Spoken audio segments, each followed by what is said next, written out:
It was supposed to be a quiet overnight ride, the kind where you close your eyes, listen to the hum of the wheels, and wake up in a new city. I booked the train from Manchester to Edinburgh. 7 hours. A sleeper train that most people said felt eerie if you were alone, but I didn't care. I liked night travel, the fewer people, fewer noises, at least that's what I thought. When I arrived at the station, it was almost midnight. The place was mostly empty, except for a few passengers scattered on the platform.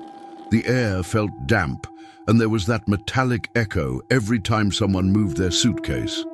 The train screeched in, long and silver, and the doors slid open with a hiss.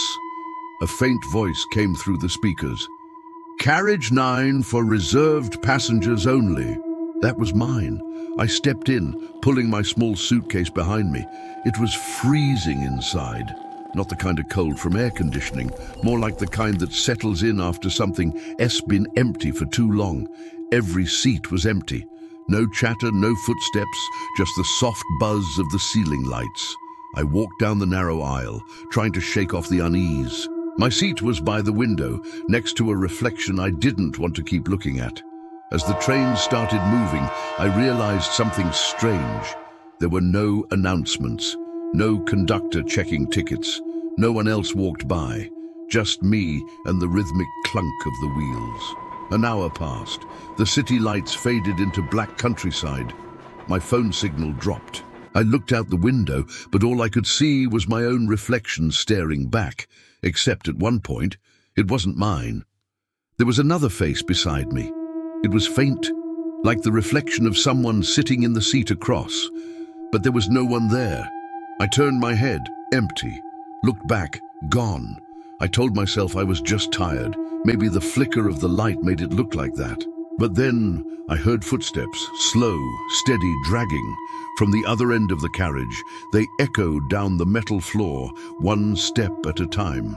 I sat still, pretending to scroll through my phone, hoping whoever it was would just walk past. The footsteps stopped right behind me. I could feel it, that kind of silence that presses on your chest. I slowly looked at the window's reflection again. There was someone standing behind my seat, not moving, not breathing, just standing. My throat went dry. I turned my head around fast, and no one was there. The aisle was completely empty again. I stood up and looked both ways. Nothing. Every carriage door was closed. The lights flickered once, twice, then went steady again. I decided to move toward the front of the train. I didn't care if I looked crazy.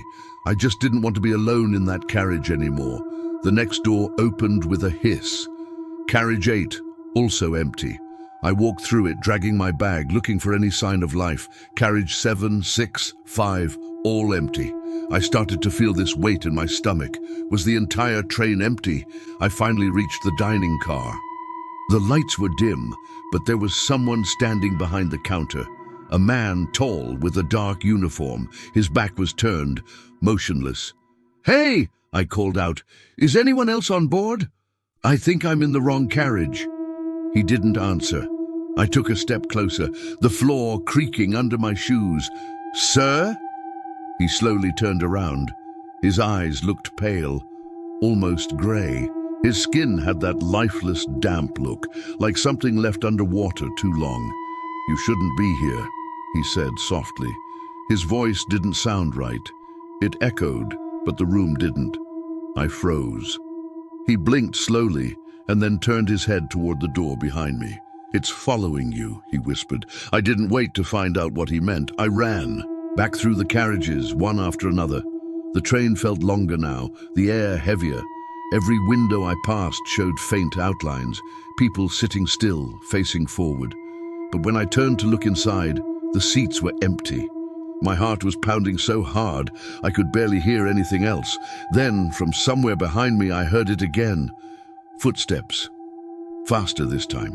I reached my carriage and slammed the door behind me, but I wasn't alone anymore. There was someone sitting in my seat, facing the window, perfectly still. My suitcase was right next to their leg. I froze in the doorway, gripping the metal handle so tight my fingers hurt. The person didn't move. They were wearing a dark coat, the same one I had on. Their hair was the same length, same color. Then I realized they looked exactly like me. The train lights dimmed and flickered again, and in that flash, the reflection in the glass shifted. My double turned its head, and I swear, it smiled. I took a step back, my heart nearly stopping. But before I could move again, the train screeched to a halt. The lights went out completely, pitch black. All I could hear was breathing, not mine. Slow, shallow, right next to my ear. And then in a whisper, a voice said, "Your seat was never empty." I must have blacked out, because when I opened my eyes, it was daylight. The train was stopped at the Edinburgh station.